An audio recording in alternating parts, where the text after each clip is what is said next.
ऐसी माँ अहिल्या जी की भूमि पर हम बैठे हैं। परम गौ भक्त थी माँ अहिल्या, परम शिव भक्त थी माँ अहिल्या। और शासन उनका क्या होता था?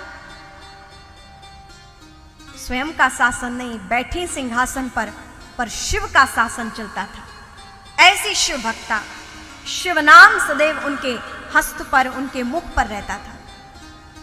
और आप देखते हैं उनकी, आप कोई भी प्रतिमा देखिए, उनकी गोद में भगवान शिवलिंग होते हैं।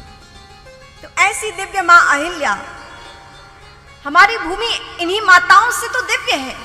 झलकारी देवी, दुर्गा बाई, मां अहिल्या, मीराबाई। माताएं कहती हैं हम पुरुषों से कम थोड़ी हैं। आप पुरुषों से तुलना करती ही क्यों हैं? आप तो इस देश की विभूतियां हैं। आप हैं तो आपके पुरुषार्थ से, आपकी धैर्य से, आपकी सहनशीलता से, आपकी वीरता से, आपकी कर्मठता से, आपकी शालीनता से, आपकी मर्यादा से, आपके ज्ञान से ये भूमि आह्लादित है और गौरवान्वित है।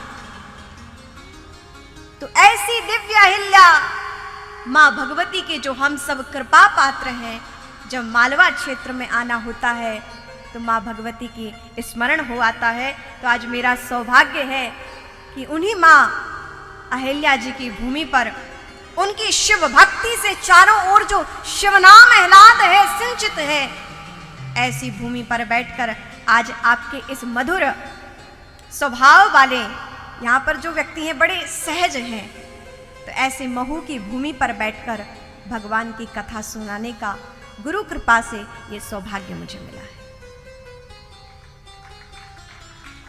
और आप लोगों का क्या कहा जाए, 2 घंटे आप लोगों ने भव्य शोभा यात्रा की और किसी के चेहरे पे ऐसा नहीं लगा कि थकान है, बिल्कुल नहीं।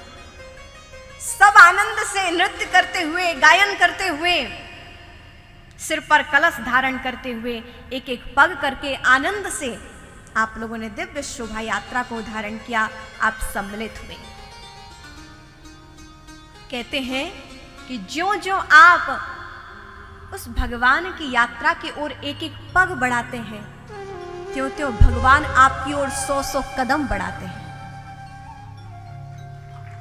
आप एक एक पग बढ़ाते हैं और भगवान आपकी ओर 100-100 कदम बढ़ाते हैं कि हाँ, मेरा भक्त मेरे पथ पर आ रहा है और वो आ रहा है, मैं यहां बैठा रहूं। भगवान को तो और उतावलापन होता है कि कब मेरा भक्त मुझे पुकारे, मेरे पथ पर अग्रसर हो और मैं उसे प्राप्त कर लूं। भक्त की केवल उत्कंठा नहीं होती कि मुझे भगवान मिले, भगवान भी चाहते हैं कि कोई ऐसा भक्त हो जो मेरी राह पर चले, जो मुझसे ना चाहे, जो केवल मुझे चाहे। और हम सब बहुत से लोग हैं जो भगवान से चाह रखते हैं। ठीक है, कह सकते हैं कि हम मांगे तो किससे मांगे, कौन दे सकता है, दाता एक राम, भिखारी सारी दुनिया। हम मांगेंगे भी तो परमात्मा से ही मांगेंगे, लेकिन उसकी हम एक सीमा रखें। सिर्फ कामना नहीं, उन कामनाओं के साथ साथ, इस जगत के साथ साथ हम जगन्नाथ को भी मांग लें। केवल जगत नहीं, जगत की वस्तुओं की, कामनाओं की आवश्यकता है, ठीक है। जीविका चलाने के लिए भौतिक वस्तुओं की आवश्यकता है, लेकिन इनकी एक सीमा हो, एक संतुष्टिपूर्ण हमारा जीवन हो। कमी कब आ जाती है जीवन में, एक दुख का, व्याधियों का व्यथित मन जब कम हो जाता है, जब हमारी लालसाएं बढ़ती जाती हैं और संतुष्टि कम होती जाती है, कामनाएं बढ़ती जाती हैं, प्राप्ति होती रहती है, और जितनी प्राप्ति होती रहती है उतनी हमारी संतुष्टि कम होती जाती है, लालसाएं बढ़ती रहती हैं।